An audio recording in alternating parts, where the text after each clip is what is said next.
বঙ্গবন্ধুর স্বদেশ প্রত্যাবর্তন দিবস আজ। ধানমন্ডিতে জাতির জনকের প্রতিকৃতিতে প্রধানমন্ত্রী শ্রদ্ধা।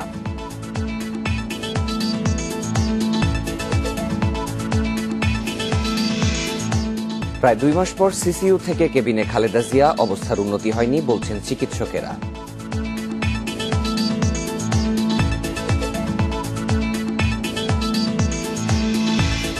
করোনা টিকাদানে পিছিয়ে 10 জেলা, এগিয়ে গাজীপুর ও জয়পুরহাট। এখনই বন্ধ হচ্ছেন স্কুল।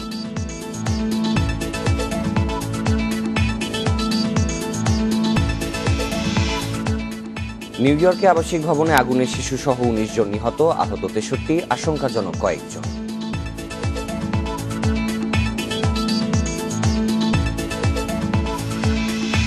ক্রাইস্টচার্চ টেস্টের প্রথম ইনিংসে চরম ব্যাটিং বিপর্যয়ে বাংলাদেশ, বোল্ট সাউদির বোলিং তাণ্ডব।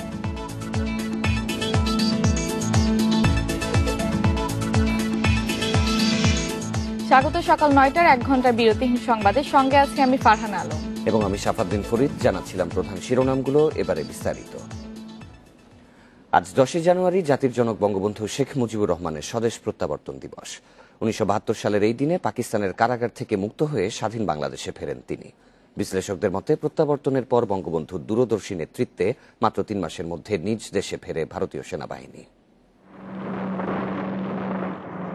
71-এর 25শে মার্চ অপারেশন সার্চলাইট শুরুর পরপরই ধানমন্ডির বাসা থেকে গ্রেপ্তার হন বঙ্গবন্ধু। বাঙালি যখন স্বাধীনতার জন্য লড়ছে, তিনি তখন মৃত্যুর প্রহর গুনছিলেন পাকিস্তানের কারাগারে। চূড়ান্ত বিজয়ের পর আন্তর্জাতিক চাপে 8 জানুয়ারি তাকে মুক্তি দিতে বাধ্য হয় পাকিস্তানি জান্তা। 290 দিন কারাবাসের পর বিশেষ ফ্লাইটে 8 জানুয়ারি যান লন্ডনে। পরে ব্রিটিশ প্রধানমন্ত্রীর দেয়া বিশেষ বিমানে 9 জানুয়ারি যাত্রা করেন দেশের পথে। 10 জানুয়ারি সকালে যাত্রাবিরতি দিল্লিতে। সেখানে ভারতের তৎকালীন রাষ্ট্রপতি ভিভি গিরি, প্রধানমন্ত্রী ইন্দিরা গান্ধী সহ দেশটির জনগণের কাছ থেকে পান উষ্ণ সংবর্ধনা। বক্তৃতায় মুক্তিযুদ্ধে তাদের সহযোগিতার জন্য জানান কৃতজ্ঞতা। I go back now to free, independent, sovereign Bangladesh. পরে দূরদর্শী কূটনৈতিক প্রজ্ঞার পরিচয় দিয়ে ইন্দিরা গান্ধীকে অনুরোধ করেন তার সৈন্যদের ফিরিয়ে নিতে।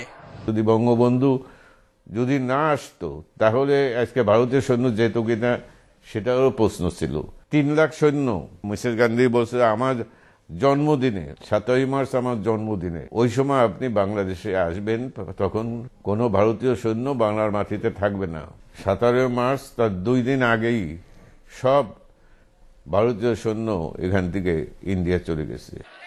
10 জানুয়ারি দুপুরে ঢাকায় পৌঁছানোর পর আনন্দে আত্মহারা লাখো মানুষ বিমানবন্দর থেকে সোহরাওয়ার্দী উদ্যান পর্যন্ত স্বাগত জানায় প্রাণপ্রিয় নেতাকে। বিকেল 5টায় সোহরাওয়ার্দী উদ্যানে প্রায় 10 লাখ লোকের সামনে ভাষণ দেন বাঙালির অবিসংবেদিত এই নেতা। আমার বাংলাদেশ আজ স্বাধীন হয়েছে, আমার জীবনের স্বাদ আজ পূর্ণ হয়েছে, আমার বাংলা মানুষ আজ মুক্ত হয়েছে। বিশ্লেষকদের মতে সদ্য স্বাধীন দেশে যে অলিখিত ভাষণটি তিনি সেদিন দিয়েছিলেন তা ছিল রাষ্ট্রনায়কোচিত ও দিক নির্দেশনামূলক। বঙ্গবন্ধু সেখানে বলেছিলেন, একথা স্পষ্ট করে বলে দিতে চাই, বাংলাদেশ একটি আদর্শ রাষ্ট্র হবে, যার ভিত্তি কোনো ধর্মীয় ভিত্তিক হবে না। এই ভাষণে যে বাংলাদেশের চিত্র পথনাবসা পেয়েছিলাম, আজকের বাংলাদেশ তা নয়। আপোষের অনেক রাজনৈতিক আপোষের মধ্য দিয়ে বঙ্গবন্ধু দল আওয়ামী লীগ ক্ষমতায় টিকে থাকার চেষ্টা করছে। ইতিহাসবিদেরা আরো বলছেন, বঙ্গবন্ধু সেদিন দেশ গড়ার যে দিক নির্দেশনা দিয়েছিলেন তা মেনেই অর্জন হতে পারে সামগ্রিক উন্নয়ন। আমার মৃত্যু আসে থাকে যদি আমি হাসতে হাসতে যাব, আমার বাঙালি জাতকে অপমান করে যাব না। Ijazur Rahman, independent news, Dhaka. জাতির পিতা বঙ্গবন্ধু শেখ মুজিবুর রহমানের স্বদেশ প্রত্যাবর্তন দিবস উপলক্ষে বঙ্গবন্ধুর প্রতি শ্রদ্ধা জানিয়েছেন প্রধানমন্ত্রী শেখ হাসিনা। সকালে রাজধানীর ধানমন্ডি 32 নম্বরে বঙ্গবন্ধু স্মৃতি জাদুঘরের সামনে জাতির পিতার প্রতিকৃতিতে পুষ্পাঞ্জলি অর্পণের মাধ্যমে প্রধানমন্ত্রী শ্রদ্ধা জানান। এ সময় কিছুক্ষণ নীরবে দাঁড়িয়ে স্বাধীনতার মহান স্থপতির প্রতি সম্মান জানান প্রধানমন্ত্রী। পরে 8:30টায় আওয়ামী লীগের কেন্দ্রীয় নেতারা ফুল দিয়ে শ্রদ্ধা জানান। এরপর আওয়ামী লীগের বিভিন্ন সহযোগী সংগঠনের পক্ষ থেকে বঙ্গবন্ধুর প্রতি শ্রদ্ধাঞ্জলি অর্পণ করা হয়। ফুলে ফুলে ভরে ওঠে জাতির পিতার প্রতিকৃতির বেদি।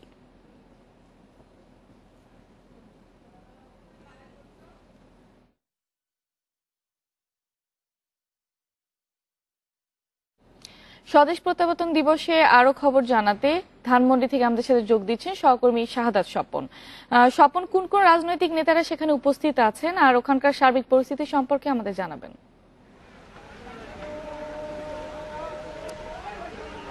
দেখুন, প্রধানমন্ত্রী শ্রদ্ধা নিবেদনের পরই কিন্তু আওয়ামী লীগের কেন্দ্রীয় নেতারা এখানে এসেছিলেন এবং আওয়ামী লীগের কেন্দ্রীয় নেতারা প্রায় 40-45 মিনিট অপেক্ষা করেছিলেন দলের সাধারণ সম্পাদকের জন্য, যে সাধারণ সম্পাদকের নেতৃত্বেই প্রথা অনুযায়ী তারা আওয়ামী লীগের পক্ষ থেকে শ্রদ্ধা নিবেদন করবেন, কিন্তু শেষ পর্যন্ত সাধারণ সম্পাদক উপস্থিত হতে পারেননি।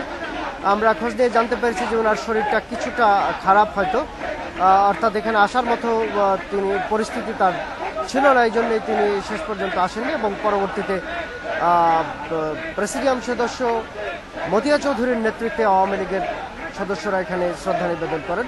শ্রদ্ধা নিবেদনের পর দলের সাধারণ সম্পাদকের অনুপস্থিতিতে গণমাধ্যমের সাথে কথা বলেন দলের নতুন সভাপতি মণ্ডলীর সদস্য জাহাঙ্গীর কবির নানক।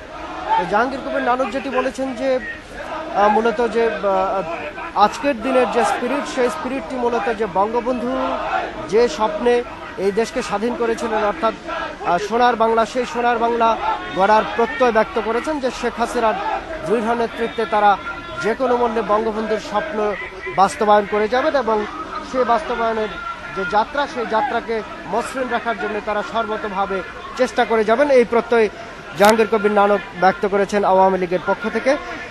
এরপরেই কিন্তু কথা বলেছিলেন এখানে তথ্য সম্প্রচার মন্ত্রী ডক্টর হাসান মাহমুদ যেটি বলেছেন যে স্বাধীনতা বিরোধী যে চক্র, সেই অপশক্তিকে উল্লেখ করে তিনি বলেছেন যে তারা কিন্তু এখনো সক্রিয় আছে, অর্থাৎ দেশ বিরোধী ষড়যন্ত্রে তারা এখনো লিপ্ত আছে, কাজেই তাদেরকে সমূলে বিনাশ করাই কিন্তু একটি বড় লক্ষ্য, যেটি আওয়ামী লীগের।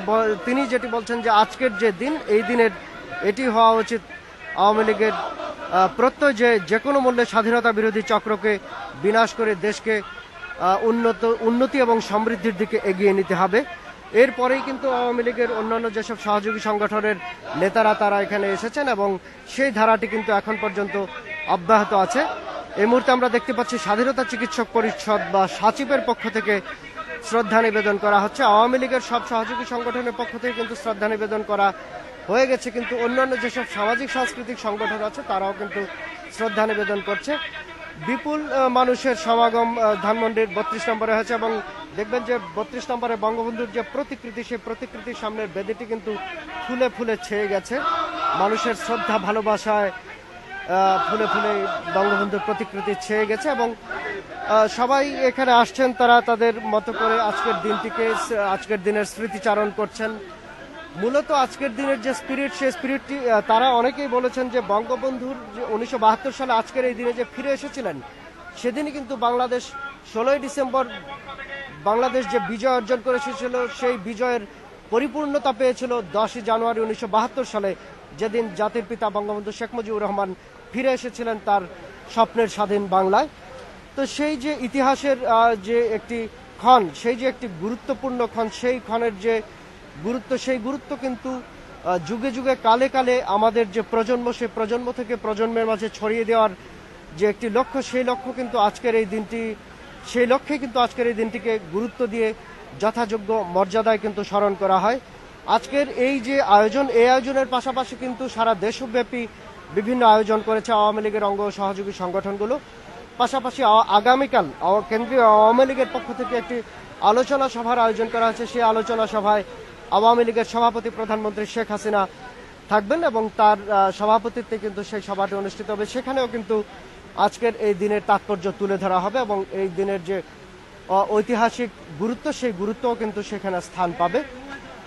সবকিছু মিলিয়ে বলা যায় যে আজকের যে অন্যান্য আয়োজন, আজকের এই ধানমন্ডি 32 নম্বরের যে আয়োজন চলছে, এটির পর আরও যেসব আয়োজন, সব আয়োজনে কিন্তু আওয়ামী লীগের গুরুত্বপূর্ণ নেতারা অংশ নেবেন বলে আমরা জানতে পেরেছি এবং আওয়ামী লীগের অন্যান্য যেসব সহযোগী সংগঠন আছে এবং সামাজিক সাংস্কৃতিক সংগঠন, তারাও কিন্তু দিনটিকে যথাযোগ্য মর্যাদায় পালন করবে, এরকম প্রস্তুতি সবাই রেখেছে। তো এই ছিল আমার কাছে ধানমন্ডি 32 নম্বর থেকে জাতির পিতার প্রতি শ্রদ্ধা জানানোর এই পর্বের শেষ খবর।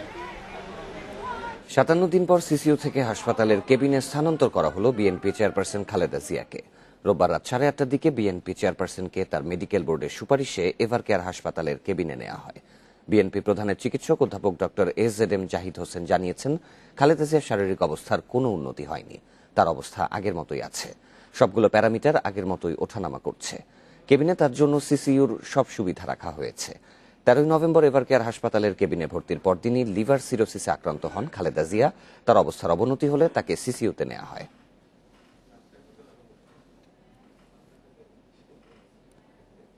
করোনা টিকায় পিছিয়ে দেশের 10 জেলা। টিকার হার সবচেয়ে কম ব্রাহ্মণবাড়িয়ায় 36%। এছাড়া ভোলা, সুনামগঞ্জ, ময়মনসিংহ, কিশোরগঞ্জেও টিকার হার কম। টিকা দেয়ায় এগিয়ে গাজীপুর ও জয়পুরহাট। চলতি মাসে বিশেষ টিকা কর্মসূচিতে পিছিয়ে পড়া এলাকায় টিকার হার বাড়বে বলে আশা করছে স্বাস্থ্য অধিদপ্তর। 2021 সালের 27 জানুয়ারি দেশে শুরু হয় করোনা টিকা কর্মসূচি। এ পর্যন্ত টিকা পেয়েছেন 7.5 কোটির বেশি মানুষ।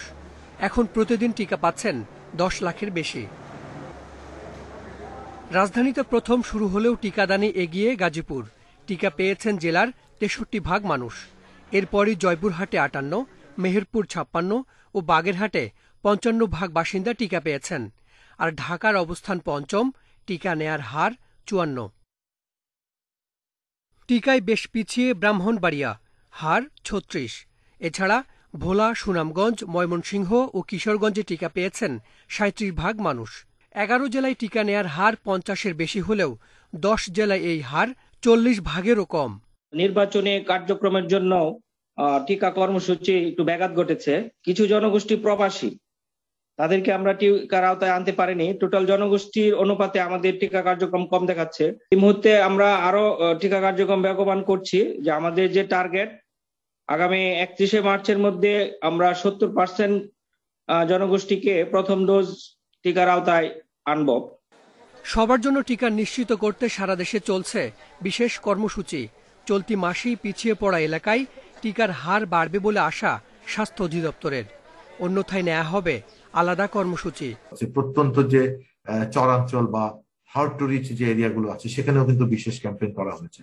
ভ্যাকসিন প্রদান কার্যক্রম প্রতিদিনই নতুন গতি পাচ্ছে, নতুন মাত্রা লাভ করছে এবং সকলের ভ্যাকসিন নিশ্চিত করার জন্য আমরা কিন্তু সকলেই দিবারাত্রি কাজ করে যাচ্ছি। দেশে এ পর্যন্ত টিকা এসেছে 22 কোটি ডোজ। সরকারের হাতে মজুদ আছে 8 কোটিরও বেশি করোনা টিকা। Hasan Misbah, independent news, Dhaka. এদিকে দেশে করোনা টিকার কোনো ঘাটতি নেই, তবে টিকা নেয়ার আগ্রহ কমেছে বলে জানিয়েছেন স্বাস্থ্যমন্ত্রী। অধিদপ্তর বলছে, টিকা নেয়ার হার বাড়াতে সংক্রমণ প্রবণ এলাকায় টিকা কার্ড বাধ্যতামূলক করা হচ্ছে।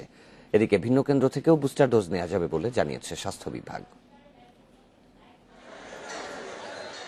করোনা মোকাবিলায় 11 মাস আগে দেশে শুরু হয়েছে টিকা কর্মসূচি। দেওয়া হয়েছে 13 কোটি ডোজ। এরই মধ্যে টিকার আওতায় এসেছেন 7,70,00,000-এর বেশি মানুষ। সবার জন্য করোনা টিকা নিশ্চিত করতে সারা দেশে চলছে গণটিকা কর্মসূচি। প্রতি ওয়ার্ডে 3টি কেন্দ্র থেকে দেওয়া হচ্ছে টিকা। বাদ পড়াদেরও তালিকা করা হচ্ছে। টিকার ইনশাল্লাহ কোনো অভাব হচ্ছে না, কিন্তু একটি বিষয় এখানে লক্ষণীয়, যে মানুষের টিকা নেওয়ার আগ্রহটা একটু কমে গেছে। তা আমরা সে কারণে বিভিন্ন প্রচার প্রচারণা করছি এবং টিকা দেওয়ার জন্য আমরা আগে কমিউনিটি ক্লিনিক পর্যন্ত গিয়েছিলাম, অর্থাৎ ইউনিয়নে 3টি করে জায়গায় 3টি ওয়ার্ডে। এখন আমরা সেটাকে 9টি ওয়ার্ডে নিয়ে যাচ্ছি। জনসমাগম ও গুরুত্বপূর্ণ স্থানে প্রবেশে টিকা কার্ড বাধ্যতামূলক করার কথা ভাবছে স্বাস্থ্য বিভাগ। এরই মধ্যে বেশ কিছু উদ্যোগের কথাও ঘোষণা করা হয়েছে। যে সমস্ত জায়গায় সংক্রমণ ছড়ানোর আশঙ্কা থাকে বেশি, সেই সমস্ত জায়গাগুলোতে যখন কেউ যাবেন, ভ্যাকসিনের যাতে সনদ তারা দেখাতে পারেন, সেরকম একটা ব্যবস্থা করা হচ্ছে, যা আসলে পরোক্ষভাবে মানুষকে টিকা গ্রহণে উৎসাহিত করবে বলে আমরা মনে করি। বুস্টার ডোজে আগ্রহ বাড়াতে কেন্দ্র বদলেরও সুযোগ দিচ্ছে স্বাস্থ্য অধিদপ্তর। SMS পেলে ভিন্ন জেলাতেও নেওয়া যাবে বুস্টার।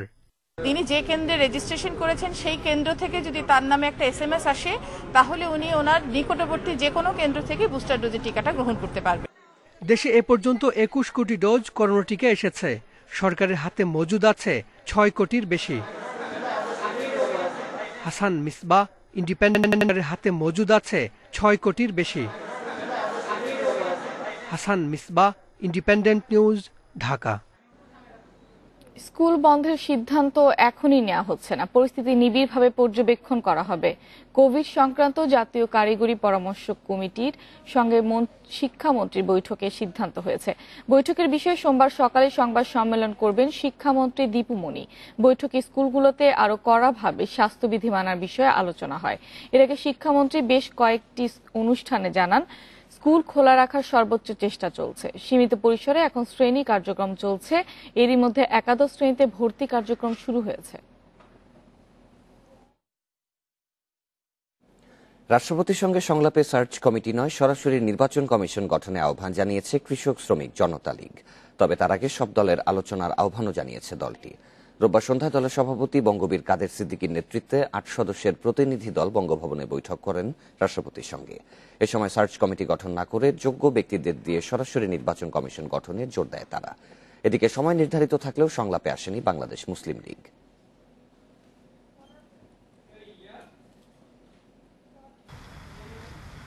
যে নির্বাচন কমিশন হওয়ার জন্য একটা আইন হওয়া দরকার, এত কিছু হয়, আইন হয় না কেন? বিশেষ করে আমরা প্রস্তাব দিয়েছি যে আর সার্চ কমিটি গঠন না করে সব রাজনৈতিক দলের সঙ্গে আলোচনা করে আপনি নিজের উদ্যোগে নির্বাচন কমিশন গঠন করুন।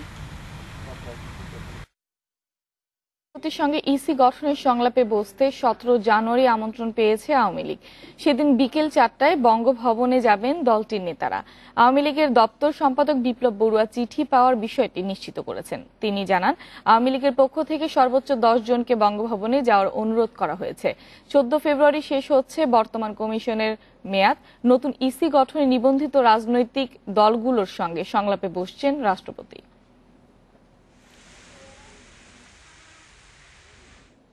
ভোটাসে দেয়া হয় প্রতিশ্রুতি, তবে বাস্তবায়ন হয় না শীতলক্ষ্যায় নবীগঞ্জ সেতু। এই সেতু না হওয়ায় নারায়ণগঞ্জ সিটি বন্দরের 9টি ওয়ার্ডের 3 লাখ মানুষকে চলাচলে দুর্ভোগ পোহাতে হয় নিত্যদিন। মাত্র 800 মিটার নদীপথ ফেরিতে পার হতে সময় লাগে ঘণ্টাখানেক, আর সড়কপথে যেতে 2 ঘণ্টা ঘুরতে হয়। এবারও প্রার্থীদের প্রতিশ্রুতি, ভোটে জিতলে হবে সেতু, লাঘব হবে দুর্ভোগ। নারায়ণগঞ্জ সদর ও বন্দর উপজেলার সীমানা ভাগ করে বয়ে গেছে শীতলক্ষ্যা। সিটি কর্পোরেশনের 27টি ওয়ার্ডের 9টি বন্দর উপজেলায়, যেখানে বাস অন্তত 3 লাখ মানুষের, যাদের প্রতিদিন ঝুঁকি নিয়েই নৌকা পার হয়ে নারায়ণগঞ্জ সদরে যাতায়াত করতে হয়। শীতলক্ষ্যার এক পার থেকে অন্য পারের দূরত্ব মাত্র 800 মিটার। এখানে আছে একটি ফেরিঘাট, চলাচল করে 2টি ফেরি, কখনো আবার একটি। তাই দীর্ঘ সময় অপেক্ষা করতে হয় যাত্রীদের। রাত 11টার পর বন্ধ হয়ে যায় ফেরি। তখন চিকিৎসা সহ জরুরি প্রয়োজনে মূল শহরে আসতে ঘুরতে হয় 2 ঘন্টার সড়ক পথ। সেতু হলে অনেক উপকার হয়, জনগণের মানুষের অনেক উপকার হয়। যেহেতু কত কষ্ট করে যে নৌকা দিয়ে মানুষ চলাচল করতেছে, এটা একটা রিক্সের ব্যাপার স্যাপার না। একটা মানুষ নদীতে পড়ে যায়, অনেকে সাঁতার জানে না। নারায়ণগঞ্জের থেকে খেপ নিয়ে যদি আমরা দূর ফারাকে যাই, দেখা গেছে আমরা 1 ঘন্টার মতন বেশি সময়, আমাকে মুরা মিলে 1.5-2 ঘন্টা লেগে থাকে সময়, তো এরকম সময় যায়। এর আগে নির্বাচনী ইশতেহারে সেতু নির্মাণের আশ্বাস দেয়া হলেও তা বাস্তবায়িত হয়নি। নারায়ণগঞ্জ সিটির 5 লাখ ভোটারের মধ্যে প্রায় 1.5 লাখ বন্দরের 9 ওয়ার্ডের বাসিন্দা, যাদের ভোটে মেলে জয় পরাজয়ের সমীকরণ। তাই তাদের এবারও দেয়া হচ্ছে সেতু নির্মাণের প্রতিশ্রুতি। প্রায় 500 কোটি টাকার উপর একটি প্রজেক্ট, দেন ওই শর্ট লিস্টের থেকে আবার শর্ট আউট করে বড় আপনার টেন্ডারটা দিতে হয়, আর একটা টেন্ডার দিতে হয়। সেই টেন্ডারের প্রক্রিয়া একটা শেষ হয়ে গেছে, আরেকটা চলমান। তো ইনশাল্লাহ এবার আমি জয়যুক্ত হলে, এবং আমি ডেফিনেটলি জয়যুক্ত হব, কারণ আমার পাশে আমার জনগণ আছে, এবং এই ব্রিজটা আমি উপহার দিব। উইদিন 6 মান্থের মধ্যে মাননীয় প্রধানমন্ত্রী এটার ভিত্তিপ্রস্তর করবেন। 3 বছর আগে এই যে শীতলক্ষ্যা ব্রিজটা সরকার অনুমোদন করছে একনাকে, কিন্তু সেই ব্রিজটা এখন তো টাকাটা ছাড় করাইতে আনতে পারে নাই। সেবামূলক কাজগুলো হওয়া দরকার, সার্ভিসগুলো হওয়া দরকার, সেটা হয় নাই। তবে এবার আর কেবল প্রতিশ্রুতি নয়, নবীগঞ্জ এলাকায় শীতলক্ষ্যা নদীর উপর সেতুর বাস্তবায়ন চান ভোটাররা। Adilur Rahman, independent news, Narayanganj. দেখছেন সকাল 9টার বিরতিহীন সংবাদ। সংবাদে আরো যা থাকছে, শাহজালাল বিমানবন্দরে রাতে ফ্লাইট বন্ধ ও ইমিগ্রেশনে দেরি সহ নানা জটিলতা, দুর্ভোগে যাত্রীরা।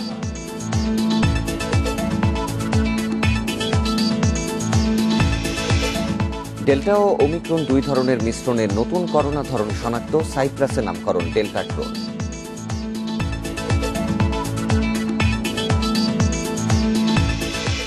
বঙ্গবন্ধু শেখ মুজিবুর রহমানের ঐতিহাসিক স্বদেশ প্রত্যাবর্তন দিবস উপলক্ষে রাজধানীতে চলছে বঙ্গবন্ধু ঢাকা ম্যারাথন 2022। ভোর 5:30টায় আর্মি স্টেডিয়াম থেকে শুরু হয় ম্যারাথন। কাকলী, গুলশান 2 নম্বর এবং গুলশান 1 নম্বর হয়ে হাতির ঝিলে গিয়ে শেষ হবে এই দৌড় প্রতিযোগিতা। ফুল ও হাফ ম্যারাথন ইভেন্টে দেশীয় ছাড়াও ইউরোপ ও আফ্রিকার অ্যাথলিটরা অংশ নিয়েছেন। 52 জন বিদেশি সহ 5 শতাধিক অ্যাথলিট দৌড়াচ্ছেন এই ম্যারাথনে। এ উপলক্ষে দুপুর পর্যন্ত হাতির ঝিল সহ বিভিন্ন এলাকায় যানবাহন চলাচল নিয়ন্ত্রণ করা হবে।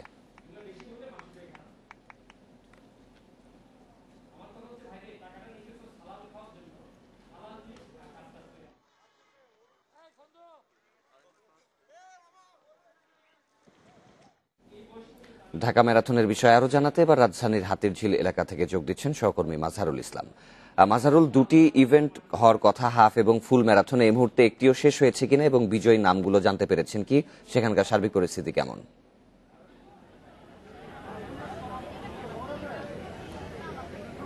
একটু আগে শেষ হয়েছে আর একটা ইভেন্ট। দেখেন, দুটা বলা হচ্ছে দুটা ইভেন্ট রয়েছে, একটা হচ্ছে হাফ এবং ফুল ম্যারাথন। তার মধ্যে ক্রাইটেরিয়া রয়েছে অনেকগুলো। এই জন্য বলতে হচ্ছে দেখেন, সাফ একটা রিজনে রাখা হয়েছে, সেখানে হচ্ছে মেল ফিমেল রয়েছে। এছাড়াও বাংলাদেশ ক্যাটাগরিতে রয়েছে, সেখানে মেল ফিমেল রয়েছে এবং দুটোতেই হাফ এবং ফুল ম্যারাথনে। এছাড়া কিন্তু এলিট একটা বিভাগ রয়েছে, যেখানে বিশ্বের অন্যান্য দেশের সবাই অংশগ্রহণ করছে। সেই ক্ষেত্রে বলতে হচ্ছে যে অনেকটাই শেষ হয়ে গেছে। যারা আমি বলছিলাম যে ফার্স্ট, সেকেন্ড, থার্ড সেই সংখ্যাটা পেয়ে গেছি, নামগুলো পেয়ে গেছি। তবে তারপরেও ম্যারাথনটা এমন, আপনি জানেন যে সবার ফিনিশ লাইনটা শেষ করতে হয় বা টাচ করতে হয়, তারপরেই ম্যারাথনটা শেষ ঘোষণা করা হয়। সেই ক্ষেত্রে টাইম দেওয়া আছে 10:30টা, কিন্তু তার আগে শেষ হয়ে যাবে, কারণ একটু পরেই শুরু হয়ে যাবে। আমরা জানি যে প্রবেশের অনুষ্ঠান, যেখানে সেনাপ্রধান অংশগ্রহণ করবেন। তো সেই ক্ষেত্রে আমি নাম জানতে পেরেছি যে বাংলাদেশিদের মধ্যে আমি যদি বলি যে হাফ ম্যারাথনে আপনি দেখেন আলামিন, সোহেল এবং আলামিন জুনিয়র 3 জন কিন্তু এর মধ্যেই ফার্স্ট এন্ড থার্ড হয়ে গেছে। এবং এছাড়াও মেয়েদের মধ্যেও যেই কম্পিটিশন ছিল, সেটাতে আমরা জানতে পেরেছি যে সেটাও যারা খুবই ফেমাস ছিলেন বা যারা ধারণা করা হচ্ছে, তারাই কিন্তু সেই লিস্টটা সম্পূর্ণ করতে পেরেছে। আর সবচেয়ে বড় বিষয় হচ্ছে সাফে যেই ক্যাটাগরিটা রয়েছে, সেখানে কিন্তু ইন্ডিয়ার দাপট রয়েছে। ইন্ডিয়ার যে 6 জন থাকেন, 6 জন ফার্স্ট সেকেন্ড থার্ড হয়েছে দুটা ইভেন্টে, সেখানে 6 জনের 5 জনই কিন্তু ইন্ডিয়ার। এছাড়া আমি যদি বলছি যে এলিট বিভাগ, সেখানে কিন্তু আধিপত্য রয়েছে ইথিওপিয়া, মরক্কো এবং কেনিয়ার। সবকিছু মিলিয়ে ভালো একটা আয়োজন হচ্ছে। যারা এখানে এসেছেন এবং বিভিন্ন দেশ থেকে এসেছেন, তারা বলছেন যে আসলে এরকম আয়োজন এর আগে বাংলাদেশ এর আগেও একবার করেছে, তার থেকে অনেক বেশি অর্গানাইজড এবার, এবং তারা খুব ভালো স্বাচ্ছন্দ্য বোধ করেছেন এখানে, এবং তারা বারবার চান যদি এর পরেও আয়োজন করা হয়, এবং যে আয়োজনটা এবার হচ্ছে এরকম আয়োজন হলে তারা বারবার ফিরে আসবে এবং এই ম্যারাথনে অংশ নেবেন। এবং আয়োজক যারা রয়েছেন তারাও কিন্তু অনেকটা সন্তুষ্ট, এবং যেভাবে প্রথমবার যেমনটা হয়েছে তার চেয়ে ভালোভাবে আয়োজন হচ্ছে তারা বলছেন, এবং অনেক অর্গানাইজড যেটা বলছিলাম, তারাও কিন্তু খুশি যে এরকম সাকসেসফুল হবে এখন পর্যন্ত চলছে। এবং পুরস্কার বিতরণ রয়েছে, বলছেন যে সেটা প্রতি অংশগ্রহণ করবেন, তার মাধ্যমেই কিন্তু একেবারে সাকসেসফুলি একটা ইভেন্ট শেষ হয়ে যাবে। এবং সবার প্রত্যাশা, যেই আশা নিয়ে এবং যেই একটা পাবলিসিটির বিষয়টা মাথায় রেখে আয়োজন করা হয়েছে, সেটা খুব ভালোভাবে বাস্তবায়ন হবে শেষ পর্যন্ত। বঙ্গবন্ধু ঢাকা ম্যারাথনের বিষয়ে হাতিরঝিল থেকে জানাচ্ছিলেন সহকর্মী মাজহারুল ইসলাম। বিদেশে অবৈধ অর্থ সম্পদ পাচার করেও পার পাচ্ছে না দুর্নীতিবাজরা। প্রতি বছর বেড়েই চলছে অবরুদ্ধ সম্পদের পরিমাণ। বিদায়ী বছরে আদালতের নির্দেশে দুদকের আবেদনের টাকার মূল্য মানে 121 কোটির অর্থ সম্পদ অবরুদ্ধ করেছে বিভিন্ন দেশের সরকার। যদিও টিআইবি বলছে পাচার হওয়া টাকার বিপরীতে এই টাকার পরিমাণ নগণ্য। অস্ট্রেলিয়ার সিডনির এই বাড়িটির মালিক বাংলাদেশের স্বাস্থ্য অধিদপ্তরের সাবেক হিসেবরক্ষণ কর্মকর্তা আফজাল। দুদক সূত্রে জানা যায়, দেশ থেকে পাচার করা 10 কোটি টাকায় কেনা এই সিডনির বাড়ি। তবে সে দেশে আফজাল পাচার করেছে কয়েকশো কোটি টাকা। স্বাস্থ্য অধিদপ্তরের কেনাকাটার দুর্নীতির কমিশনের টাকা পাচার করা হয়েছে বলে তথ্য দুদকের। তবে টাকা পাচার করেও শেষ রক্ষা হয়নি আফজালের। এখন তিনি দেশের কারাগারে। আর তার বিলাসবহুল বাড়িটি দুদকের আবেদনে অবরুদ্ধ করেছে অস্ট্রেলীয় সরকার। আদালতে অভিযোগ প্রমাণিত হলে জব্দ করা হবে বাড়িটি। এরকম অর্ধশত ব্যক্তির 121 কোটি টাকার অর্থ সম্পদ অবরুদ্ধ করেছে কানাডা, অস্ট্রেলিয়া ও সিঙ্গাপুর সরকার। আফজাল হোক আর যেই হোক, সম্পদ যদি আপনি বাইরে নিয়ে যান এবং এটা যদি তথ্যপাত্রের মাধ্যমে কমিশন ধরতে পারে, দেখে অবশ্যই সেই সম্পদের জব্দ আমার আদালতের মাধ্যমে জব্দ করা যাবে আবেদনের ভিত্তিতে। কাজেই এখন টাকা পাচার করে, সম্পদ পাচার করে খুব একটা লাভ হবে বলে আমার মনে হয় না। বিদেশে পাচার হওয়া অবৈধ সম্পদ জব্দের প্রক্রিয়া শুরু হওয়ার বিষয়টি ইতিবাচক, কিন্তু পাচার হওয়া অর্থ সম্পদের পরিমাণ কয়েক হাজার গুণ বলছে টিআইবি। এছাড়া রয়েছে বেগমপাড়া কানাডার, বা রয়েছে মালয়েশিয়া সেকেন্ড হোম, রয়েছে হুন্ডি, যেটা সনাতন পদ্ধতিতে অর্থ পাচার হয়ে থাকে। অর্থাৎ বাংলাদেশ থেকে পাচারকৃত অর্থের পরিমাণ কিন্তু বিশাল। 64,000 টাকা, 1,000 কোটি টাকা বললে সেটা খুবই কম হবে। তবে গত 2 বছরে করোনার কারণে কার্যক্রম সীমিত থাকায় দেশে দুর্নীতিবাজদের অর্থ সম্পদ বাজেয়াপ্তের পরিমাণ কয়েক গুণ কমেছে বলে জানিয়েছে দুদক। রিশাদ হুদা, ইন্ডিপেন্ডেন্ট নিউজ, ঢাকা। কক্সবাজারের উখিয়ায় রোহিঙ্গা ক্যাম্পে আগুনে পুড়ে গেছে কয়েকশো ঘর ও দোকান। তবে এই ঘটনায় কারো হতাহতের খবর পাওয়া যায়নি। রোববার বিকেলে শফিউল্লাহ কাটা 16 নম্বর ক্যাম্পের একটি ঘরে আগুন লাগে, পরে তা আশপাশে ছড়িয়ে পড়ে। খবর পেয়ে প্রায় 1.5 ঘন্টার চেষ্টায় আগুন নিয়ন্ত্রণে আনে ফায়ার সার্ভিসের 8টি ইউনিট। এর আগে 2রা জানুয়ারি উখিয়ার 20 এক্সটেনশন রোহিঙ্গা ক্যাম্পে একটি করোনা আইসোলেশন সেন্টারে আগুন লাগে।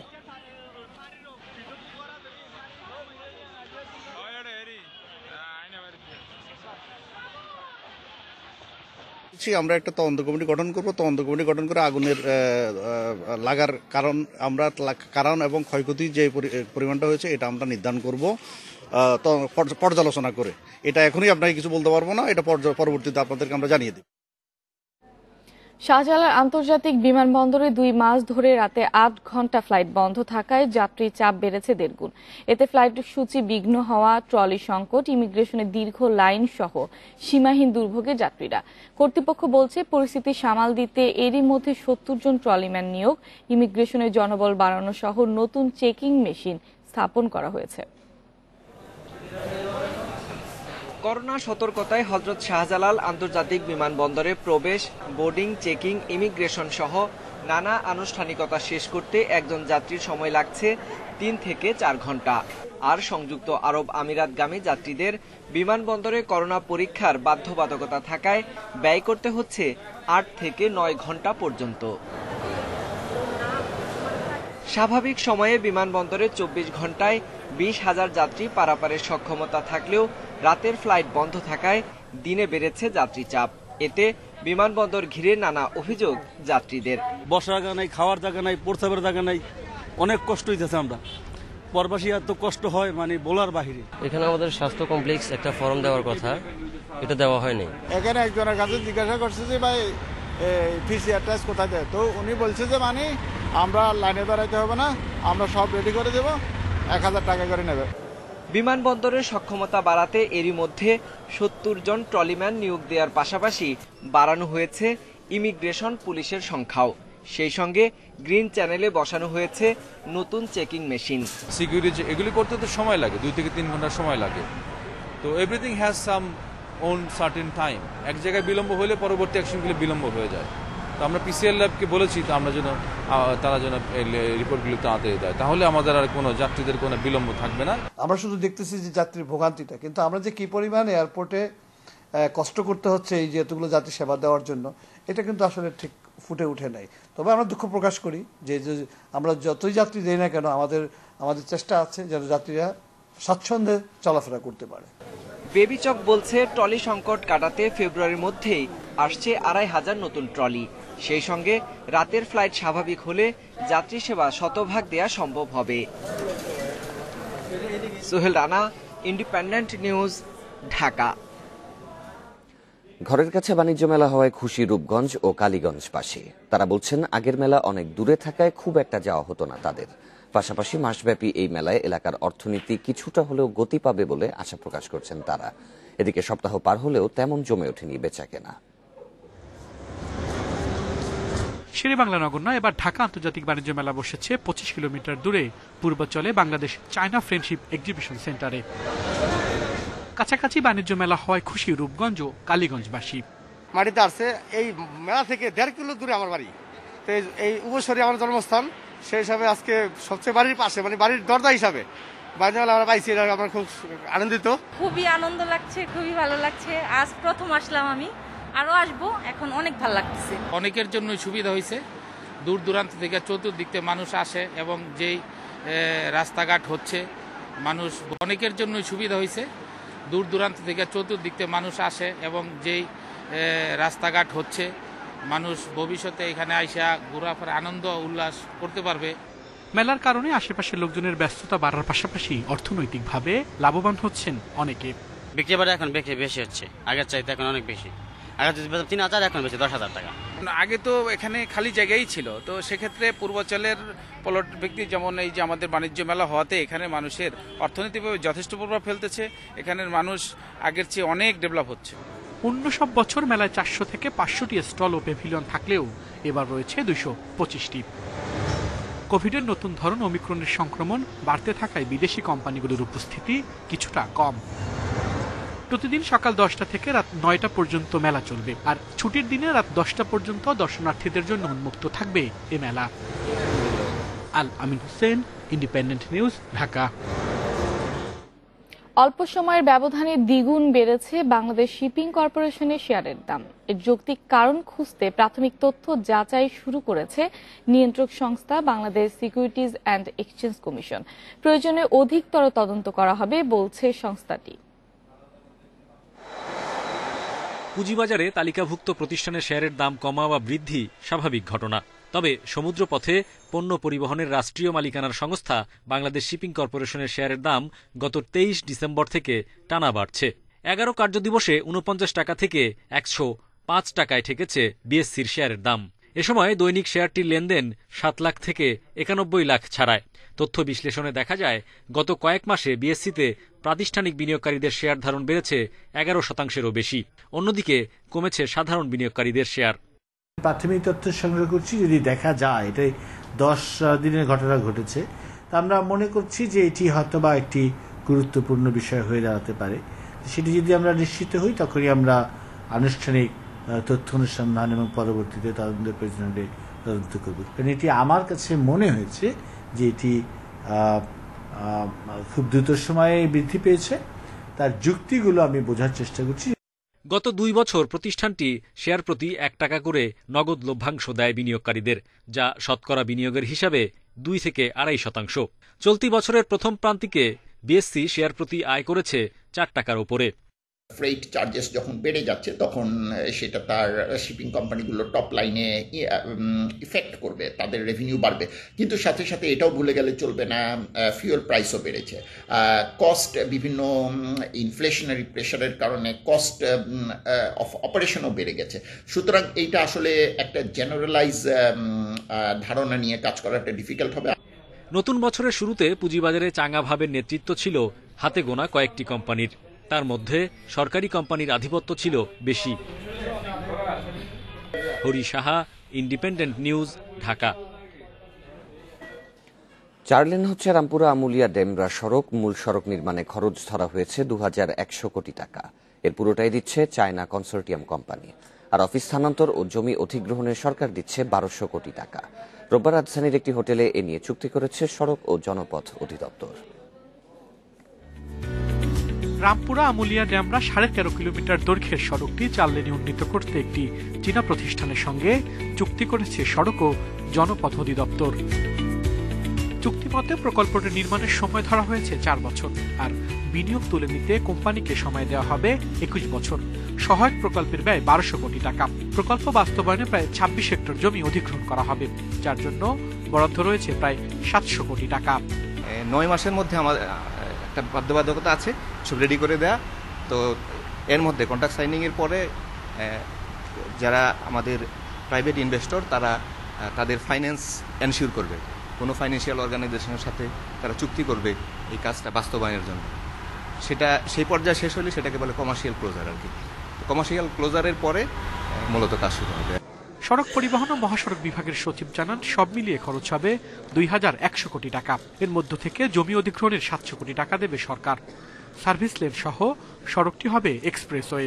বনশ্রী হয়ে যে আপনি যে সিলেট চট্টগ্রাম রোডে যাবেন, একটা নতুন নিউ কিন্তু অ্যালাইনমেন্ট। আমরা যদি মনে করি ঢাকা মহানগরী যে যানজট পরিস্থিতির কথা যদি চিন্তা করি, সেক্ষেত্রে কিন্তু এটাও কিন্তু একটা মাইলস্টোন হিসাবে কিন্তু এটা কিন্তু কাজ করবে আমি মনে করি। কারণ আমি আগেই প্রথমে বলেছি যে এখানে কিন্তু আমাদের এক্সিস্টিং কোনো মানে রোড নেই, কিন্তু এটা নিউ অ্যালাইনমেন্টে টোটালি অধিগ্রহণ করে এটা করা হবে।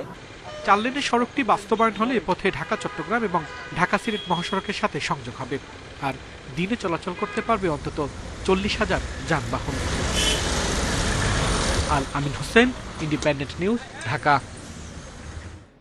এক লাফে 3 গুণ পানির দাম বাড়িয়েছে রাজশাহী ওয়াসা। 1 ফেব্রুয়ারি থেকে নতুন মূল্য কার্যকরের ঘোষণা দিয়েছে কর্তৃপক্ষ। গণশুনানি না করে মূল্য বৃদ্ধি নিয়ে দেখা দিয়েছে মিশ্র প্রতিক্রিয়া। তবে ওয়াসা বলছে আয় ব্যয়ের সমন্বয় করতে এই দাম বৃদ্ধি। আবাসিক সংযোগের জন্য রাজশাহী ওয়াসার প্রতি 1000 লিটার পানির দাম 2 টাকা 27 পয়সা। তবে 1 ফেব্রুয়ারি থেকে তা বেড়ে দাঁড়াচ্ছে 6 টাকা 81 পয়সায়। পানির দাম বাড়ানো হচ্ছে বাণিজ্যিক সংযোগের ক্ষেত্রেও। ওয়াসা বলছে সবশেষ 2014 সালে পানির দাম বাড়ানো হয়েছিল।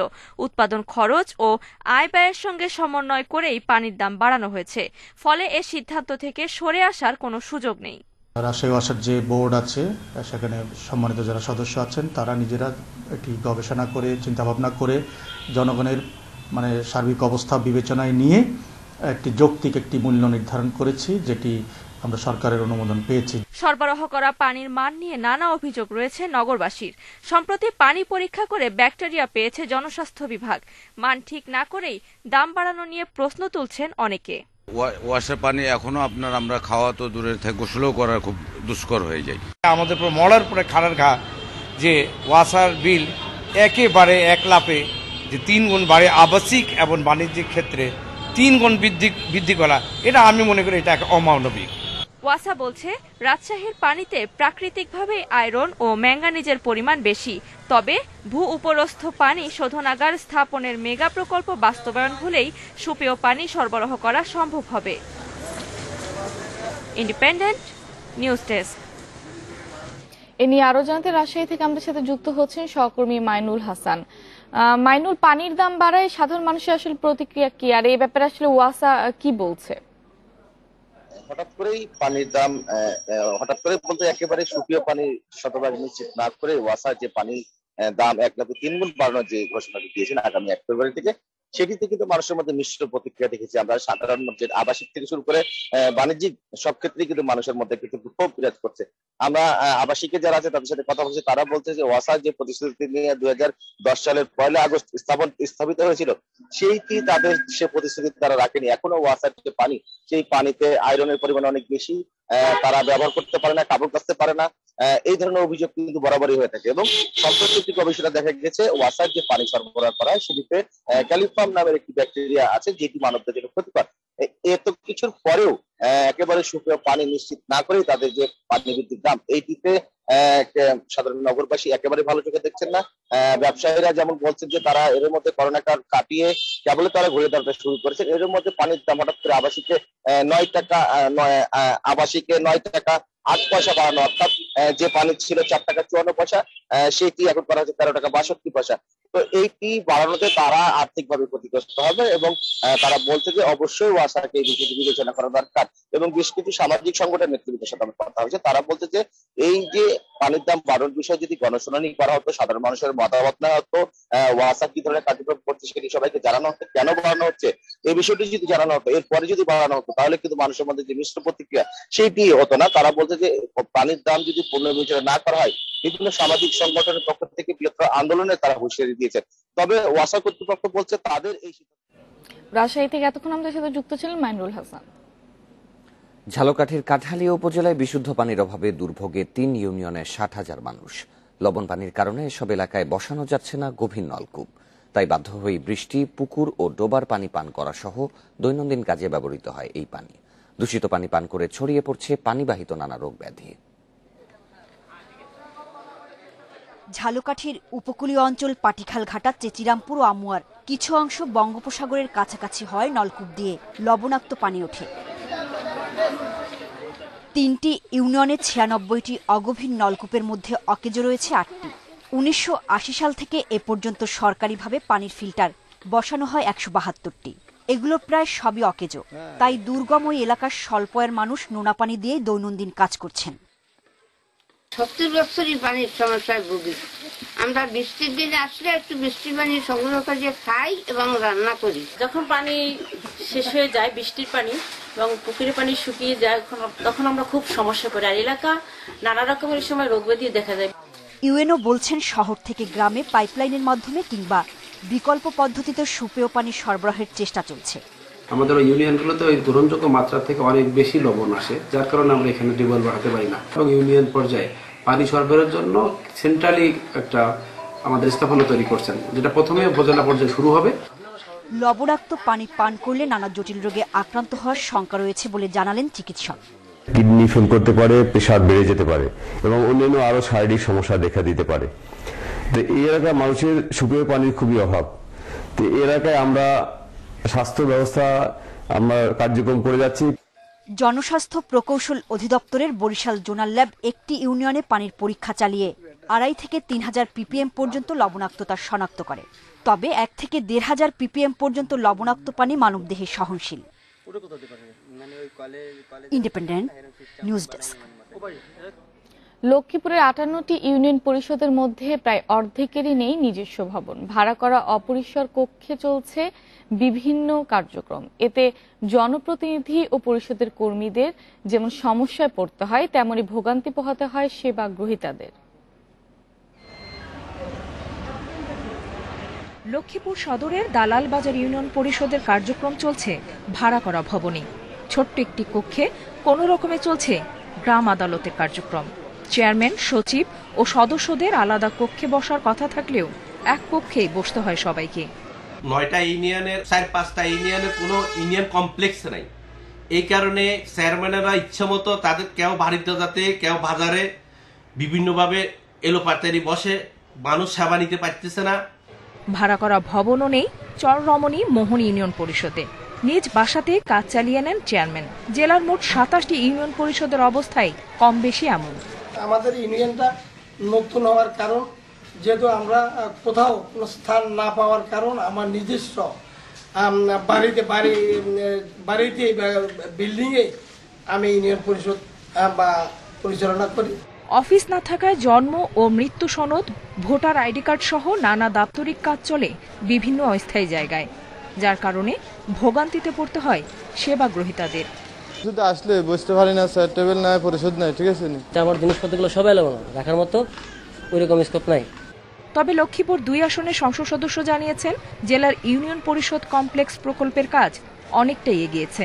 আমরা ইতিমধ্যে অনেক ক্ষেত্রে অনেক দূরে আমরা এগিয়েছি। ভবিষ্যতে আমরা আশা করি এই কাজগুলো সম্পন্ন করার মাধ্যমে মানুষের নাগরিক চাহিদা পূরণ করতে পারবো। এই ক্ষেত্রে আমাদের সরকারেরও সদিচ্ছা আছে, স্থানীয় সংসদ সদস্য হিসেবে আমারও আগ্রহ আন্তরিকতা আছে। পর্যায়ক্রমে সবগুলো ইউনিয়ন পরিষদের ভবন নির্মাণ করা হবে বলে জানিয়েছেন সংসদ সদস্য। Independent news desk. Digital dustbin উদ্ভাবন করেছেন সিরাজগঞ্জের সাংবাদিক মোস্তফা কামাল। সিরাজগঞ্জ পৌর এলাকায় বসানো হয়েছে এই যন্ত্রটি। এতে বর্জ্য ব্যবস্থাপনায় সুফল মিলবে বলে আশা উদ্ভাবক সহ অনেকের। সিরাজগঞ্জ পৌর এলাকার মুজিব সড়কে বসানো হয়েছে এই স্বয়ংক্রিয় আবর্জনা অপসারণ মেশিনটি। যন্ত্রটির নাম নগর সাফ সৌধ। পৌরসভার গাড়ি এলে জমা হওয়া আবর্জনা ঢেলে দেয় স্বয়ংক্রিয়ভাবে। ডাস্টবিনটির ধারণ ক্ষমতা 1 টন। 90% ভরে গেলে অ্যাপের মাধ্যমে জানান দেয় পৌর কর্তৃপক্ষকে। কের ছোঁয়া লাগতেছে না, সুন্দরভাবে দাঁড়াইলে অটোমেটিকভাবে মেশিন ঢাকনাটা খুলে যাচ্ছে, গেলে অর্বিত ময়লাটা ফালাই দিতেছে। দুর্গন্ধ হয়েছে, তারপরে বৃষ্টি আসলে পানি জমে যায়, ওই গন্ধটা হয়েছে। নগর সাফ সৌধ মেশিনটি তৈরি করেছেন সিরাজগঞ্জের দৈনিক পত্রিকা যমুনা প্রবাহের সম্পাদক মোস্তফা কামাল। শহর পরিচ্ছন্ন রাখার চিন্তা থেকেই পেশাগত কাজের ফাঁকে এই মেশিনটি তৈরি করেছেন তিনি।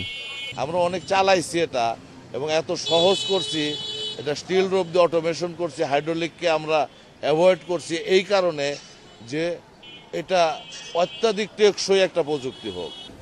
বর্জ্য ব্যবস্থাপনায় মেশিনটি বিশেষ ভূমিকা রাখবে বলে আশা প্রশাসনের কর্মকর্তাদের। আর সুফল মিললে পুরো পৌর এলাকায় এই ডিজিটাল ডাস্টবিন স্থাপন করা হবে বলে জানিয়েছেন মেয়র। শহরে যখন কোনো মানুষ এসে দেখবে যে এই শহরে কোনো ময়লা নাই, এই শহরের ডাস্টবিনগুলো হচ্ছে ডিজিটাল ডাস্টবিন।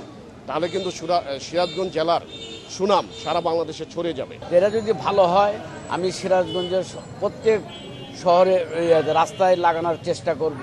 দুইটা উপকার পাচ্ছি, একটা হলে সিরাজগঞ্জ শহরকে পরিষ্কার পরিচ্ছন্নর জন্য ডিজিটাল ডাস্টবিন ব্যবহার করছি, সাথে সাথে আবার এটা অন্য অন্য জেলায় বিক্রি করার জন্য এটার চাহিদা বাড়বে। স্থাপন খরচ সহ এই ডিজিটাল ডাস্টবিনের মূল্য ধরা হয়েছে 5 লাখ টাকা। করার জন্য এটার চাহিদা বাড়বে। স্থাপন খরচ সহ এই ডিজিটাল ডাস্টবিনের মূল্য ধরা হয়েছে 5 লাখ টাকা। Independent news desk. বিশ্বে একদিনে করোনা শনাক্ত হয়েছে 18,56,000-এর বেশি। একদিনে মারা গেছে 3,318 জন। এনে বিশ্বে করোনায় মোট প্রাণহানি ছাড়িয়েছে 55,05,000। এ পর্যন্ত আক্রান্ত 30,77,00,000-এর বেশি। বিশ্বে করোনায় একদিনে সর্বোচ্চ 763 জনের মৃত্যু হয়েছে রাশিয়ায়। সর্বোচ্চ 3,08,000-এর বেশি শনাক্ত হয়েছে যুক্তরাষ্ট্রে। দ্বিতীয় সর্বোচ্চ 2,96,000 রোগী শনাক্ত হয়েছে ফ্রান্সে। বাধ্যতামূলক করার পর থেকে টিকা গ্রহণে মানুষের উৎসাহ বেড়েছে। ওমিক্রন শনাক্তে র্যাপিড অ্যান্টিজেন টেস্ট কতটা নির্ভরযোগ্য তা নিয়ে পরীক্ষা করার কথা জানিয়েছেন জার্মানির স্বাস্থ্যমন্ত্রী। দেশটিতে 5 থেকে 11 বছর বয়সীদের টিকা দেওয়ার কার্যক্রম শুরু হয়েছে। অস্ট্রেলিয়া এক সপ্তাহে শনাক্ত হয়েছে 5 লাখ রোগী। চীনের বন্দর শহর তিনজিয়ানে ওমিক্রনের সংক্রমণ বেড়ে যাওয়ায় সেখানে করোনা পরীক্ষা শুরু হয়েছে। এদিকে ডেল্টা ও ওমিক্রন দুই ধরনেরই উপাদানের মিশ্রণ রয়েছে এমন করোনা নতুন ধরনের সন্ধান পেয়েছেন সাইপ্রাসের বিজ্ঞানীরা। দেশটির 25 জনের দেহে এই ধরন শনাক্ত হয়েছে। দুটি ধরনের নামের সাথে মিলিয়ে নতুন ধরনটির নাম রাখা হয়েছে ডেল্টা ক্রোন। ফোর্বসের প্রতিবেদনে উঠে এসেছে এই তথ্য। ডেল্টা ক্রোনে শনাক্ত হওয়া 25 রোগীর মধ্যে 11 জনের নমুনা নেওয়া হয়েছে হাসপাতালে ভর্তি হওয়া রোগীদের থেকে। বাকি 14টি নমুনা নেওয়া হয়েছে সাধারণ মানুষের কাছ থেকে। গত ডিসেম্বরে টিকা প্রস্তুতকারক প্রতিষ্ঠান মডার্নার চিফ মেডিকেল অফিসার পল বার্টন শঙ্কা প্রকাশ করেন ডেল্টা ও ওমিক্রন তাদের জিন বিনিময়ের ফলে নতুন একটি ধরন তৈরি করতে পারে।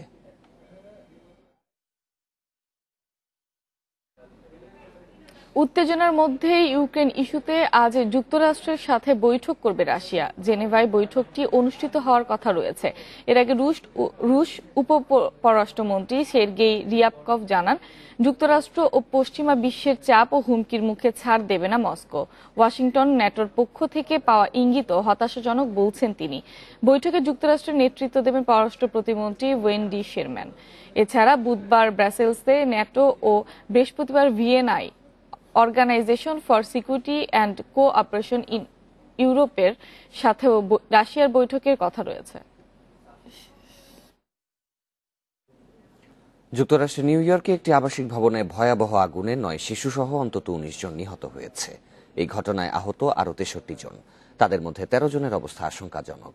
ফায়ার সার্ভিস বলছে রোববার 19 তলা ভবনটির দ্বিতীয় ও তৃতীয় তলায় আগুন লাগে। এক পর্যায়ে ভবনের প্রতিটি তলায় আগুন ছড়িয়ে পড়ে। বৈদ্যুতিক হিটারের ত্রুটির কারণে আগুনের সূত্রপাত বলে প্রাথমিকভাবে ধারণা করা হচ্ছে। আগুন নেভাতে কাজ করছে দমকল বাহিনীর প্রায় 200 কর্মী। এই ঘটনাকে দুঃখজনক বলে বর্ণনা করেছেন নিউ ইয়র্কের গভর্নর ক্যাথি হোকুল। ক্ষতিগ্রস্তদের সহায়তায় তহবিল গঠনের প্রতিশ্রুতিও দেন তিনি। কাজাখস্তানে এক সপ্তাহে বিক্ষোভ সহিংসতায় 2 শিশুসহ অন্তত 164 জনের মৃত্যু হয়েছে। এর মধ্যে শুধু আলমাতি শহরেই মারা গেছে 103 জন। গ্রেফতার হয়েছে 5,000-এর বেশি বিক্ষোভকারী। কাজাখস্তান স্বাস্থ্য মন্ত্রণালয়ের বরাতে এসব কথা জানিয়েছে রাশিয়ার বার্তা সংস্থা স্পুতনিক। জ্বালানির দাম বাড়ানোর প্রতিবাদে সপ্তাহ জুড়ে কাজাখস্তানে চলে বিক্ষোভ সহিংসতা। ছড়িয়ে পড়ে দেশটির প্রায় সব বড় শহরে। আন্দোলনের মুখে সরকার পতন হলেও থামেনি সংঘাত। শুক্রবার বিক্ষোভ দমনে দেখামাত্র গুলির নির্দেশ দেন প্রেসিডেন্ট কাশিম জোমার্তো তোকায়েভ। আন্দোলনকারীদের সন্ত্রাসীও বলেন তিনি।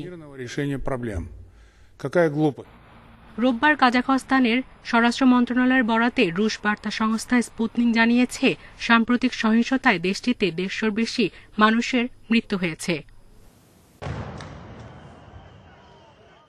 সে সময় $198 মিলিয়ন সম্পদের ক্ষয়ক্ষতির ধারণা করছে দেশটির স্বরাষ্ট্র মন্ত্রণালয়। শতাধিক ব্যবসা প্রতিষ্ঠান ও ব্যাংকে হয়েছে লুটপাট। ভাঙচুর করা হয়েছে প্রায় 400 যানবাহন। সহিংসতার ঘটনা তদন্তে 5,000-এর বেশি বিক্ষোভকারীকে জিজ্ঞাসাবাদ করা হচ্ছে। পরিস্থিতি এখন স্থিতিশীল থাকলেও সন্ত্রাস দমনের অভিযান অব্যাহত থাকবে বলে জানিয়েছে দেশটির স্বরাষ্ট্র মন্ত্রণালয়। সায়রা খান, ইন্ডিপেন্ডেন্ট নিউজ। ক্রাইস্টচার্চ টেস্টের প্রথম ইনিংসে ব্যাটিং বিপর্যয়ে পড়েছে বাংলাদেশ। এখন পর্যন্ত সংগ্রহ 5 উইকেটে 53 রান। লেইথামের ডাবল সেঞ্চুরি আর কনওয়ে সেঞ্চুরিতে 6 উইকেটে 521 রান করে প্রথম ইনিংস ঘোষণা করে ব্ল্যাক ক্যাপস। ব্যাটিংয়ে নেমে দাঁড়াতেই পারেনি টাইগার টপ অর্ডার। বোল্টের বলে 7 রানে ফেরেন সাদমান। পরের ওভারেই 0 রানে নাইমকে বোল্ড করেন সাউদি। এরপর শান্ত ও অধিনায়ক মুমিনুলও দলের হাল ধরতে ব্যর্থ। মুমিনুল ডাক ও শান্ত ফেরেন 4 রান করে। চা বিরতির পর লিটন আউট হন। এর আগে দ্বিতীয় দিনের শুরুতে সাফল্য পায় টাইগার বোলাররা। এবাদত শরীফুলের শিকার 2টি করে উইকেট। রহমতগঞ্জকে হারিয়ে ফেডারেশন কাপের চ্যাম্পিয়ন আবাহনী। ফাইনালে আকাশী নীলের জয় 2-1 ব্যবধানে। ফাইনাল ও টুর্নামেন্টের সেরা ডানিয়েল কলিন্দ্রেস মৌসুমের প্রথম 2 ট্রফি জিতে ঘরোয়া শ্রেষ্ঠত্ব পুনরুদ্ধারের পথে এগিয়ে গেল ধানমন্ডির জায়ান্ট। ইতিহাস গড়ার অপেক্ষা রহমতগঞ্জের, বিপরীতে রেকর্ড 12তম শিরোপার হাতছানি আবাহনীর। ফাইনালের আগে ইনজুরি ধাক্কা চিন্তার প্রধান কারণ। শেষ মুহূর্তে ছিটকে যান দলের 2 তারকা দরেলতন ও রাফায়েল। 2 ব্রাজিলিয়ানের অভাব শুরু থেকেই টের পেয়েছে আবাহনী। মাঝমাঠ নিয়ন্ত্রণে রেখে প্রথম আধা ঘন্টা একের পর এক আক্রমণ রহমতগঞ্জের। এগিয়ে যাওয়ার 2টি সুবর্ণ সুযোগ মিস করেন সানডে আর ফিলিপ।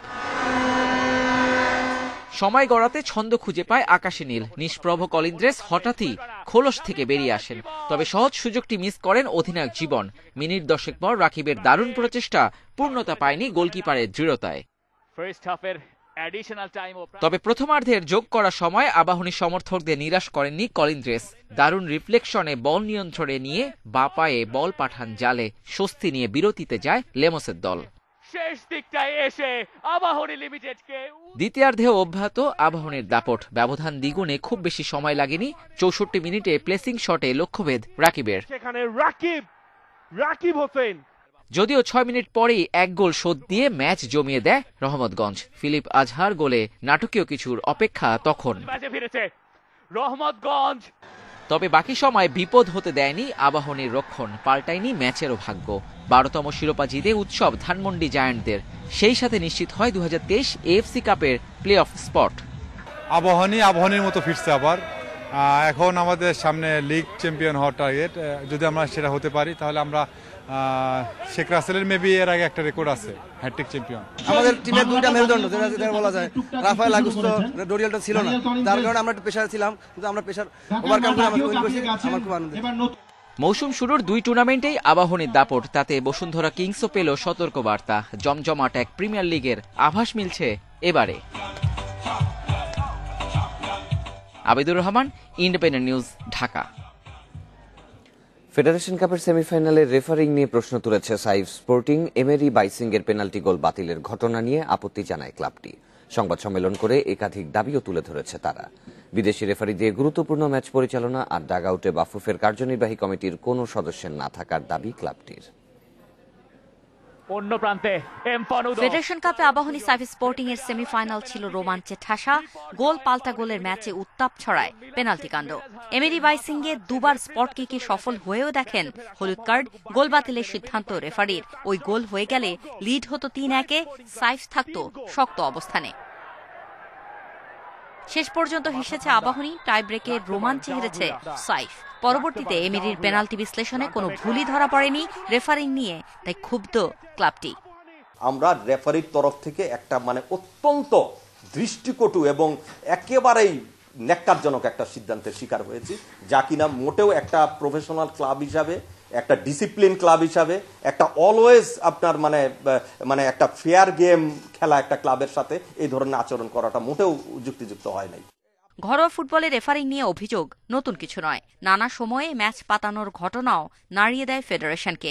এই অবস্থা থেকে মুক্তির পথ খুঁজতে হবে শিগগিরই। গুরুত্বপূর্ণ ম্যাচে বিতর্ক এড়াতে বিদেশি রেফারির দাবি সাইফ স্পোর্টিং এর। লিগের ক্ষেত্রে কিন্তু আপনার কোনগুলো ম্যাচ লিগ ডিসাইডিং ফ্যাক্টর করবে, ওইসব খেলাগুলো আমরা কেন বিদেশ থেকে এই খুব শর্টার ডিস্টেন্সে, যেমন ইন্ডিয়াও আমাদের বেশি দূরত্ব না, আমাদের মালদ্বীপ টালদ্বীপ সব থেকেই আমাদের কিন্তু আমরা ইজিলি কিন্তু রেফারি আনতে পারি। এক্সিকিউটিভ কমিটির যারা মেম্বাররা আছেন তারা যাতে ডাগ আউটে না বসেন এই বিষয়ে আমি অনুরোধ করব। বিশেষ কোনো ক্লাবকে সুবিধা দেওয়ার অভিযোগ তুলে শিরোনাম হয়েছে বসুন্ধরা কিংস সাইফ স্পোর্টিং এর এই সংবাদ সম্মেলন বাফুফের উপর আরও চাপ তৈরি করল নিঃসন্দেহে। Farida Baktiyara, independent news. আর এই ছিল সকাল ৯টার বিরতিহীন সংবাদে। ইন্ডিপেন্ডেন্ট টেলিভিশনের সব খবর জানতে চোখ রাখুন ফেসবুক, ইউটিউব এবং টুইটারে। ধন্যবাদ সবাইকে।